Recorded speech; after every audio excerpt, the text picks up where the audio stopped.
Hello বন্ধুরা, welcome to my channel smart study 83। আজকে যে বিষয়টি নিয়ে আলোচনা করব সেটা হলো সালোক সংশ্লেষ, very important part of 9 and 10। তো সালোক সংশ্লেষের যে ইংলিশ শব্দ সেটা হলো ফটোসিনথেসিস। এই ফটোসিনথেসিসকে যদি ভাগ করা হয় তাহলে ফটোস অর্থাৎ আলো আর সিনথেসিস হচ্ছে সংশ্লেষ সমন্বয়ে গঠিত। সালোক সংশ্লেষ প্রক্রিয়ায় যেটি প্রয়োজন সেটি হচ্ছে জল এবং কার্বন ডাইঅক্সাইড অর্থাৎ H2 এবং CO2। ক্লিয়ার?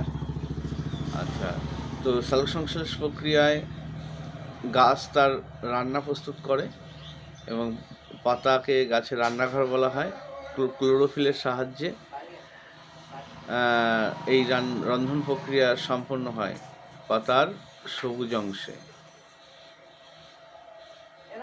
তাহলে সূর্যালোকের উপস্থিতিতে খাদ্য প্রক্রিয়াকরণের যে পদ্ধতি সেটাই সালোক সংশ্লেষ। তো এই ছিল আজকের সালোক সংশ্লেষ সম্বন্ধে একটা বেসিক আইডিয়া।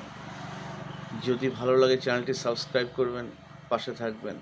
নমস্কার।